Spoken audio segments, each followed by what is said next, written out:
quarter of all U.S. steel imports come from Canada.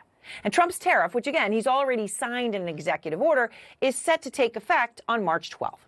Out front now, Freeland. She was Canada's deputy prime minister and finance minister under Trudeau until she resigned in December, and she is now one of the front runners to replace him in this next election. So, Christia, I so much appreciate your time. When you hear that warning from Prime Minister Trudeau, who of course is on his way out, and then all of this has blown up after that was announced, will it make President Trump think twice about these new tariffs that are in the executive order? Well, it should. The Prime Minister is absolutely right.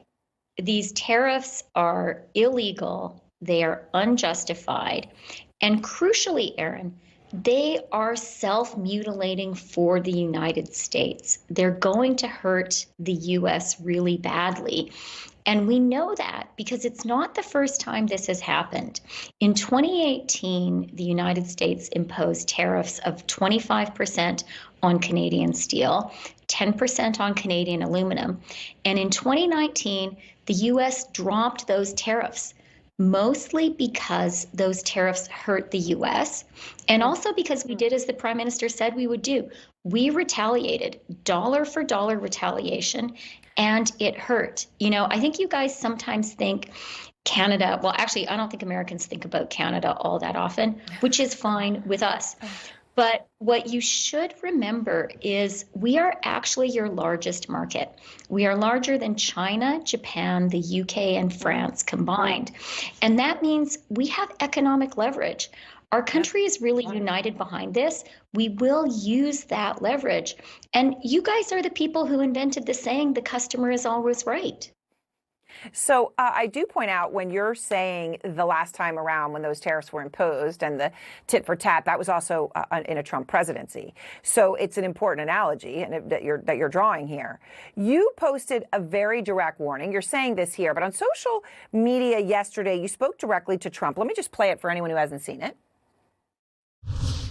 I have a message today for President Trump. If you force our hand, we will inflict the biggest trade blow that the United States has ever endured. What does that trade blow look like if you're the next prime minister? Dollar for dollar retaliation. Any tariff imposed on Canada, Canada will respond to, and our response is going to be smart and targeted. The tariffs the U.S. is threatening Canada with are across the board, and they're going to hurt you. Take aluminum. Aluminum is basically electricity in solid form. And in imposing a 25% tariff on Canadian aluminum, you're hurting yourselves. You're putting a 25% tax on electricity, and you actually need more electricity today in this AI race with China. Yep. Our retaliation is going to be a lot more surgical than that. We are going to go after American stakeholders who matter to the White House. I have proposed a 100% tariff on all Teslas. I am calling on all the countries that are affected by this tariff to join us, and our retaliation will target specific Trump constituencies. Another group that we're going to go after is Wisconsin dairy farmers. We know how important they are for the president, and we're not going to let them sell their products in Canada anymore. But I also want to say to you, Aaron, we don't have to do this. Yeah. We have a balanced, mutually beneficial relationship with the United States. We think the best path is to continue with that relationship. I was Canada's lead negotiator the last time Trump was president, and we had a lot of fighting and a lot of insults. But at the end of the day, the tariffs were lifted by the United States. We got a trade agreement that Trump said was the best deal ever. And today, the president campaigned on saying he was going to go after China. He campaigned on saying China is an unfair participant in the global economy and has overcapacity in steel and aluminum. We think the president is right about that.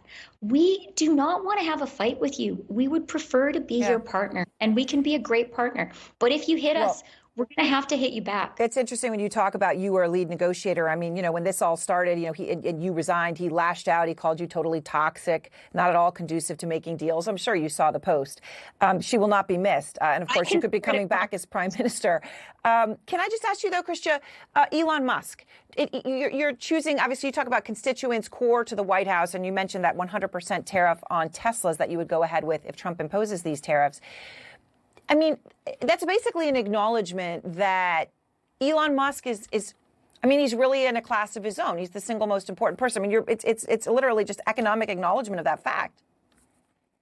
Yeah, look, you're American, and you guys will have the best judgments about your political system and who's influential and who isn't.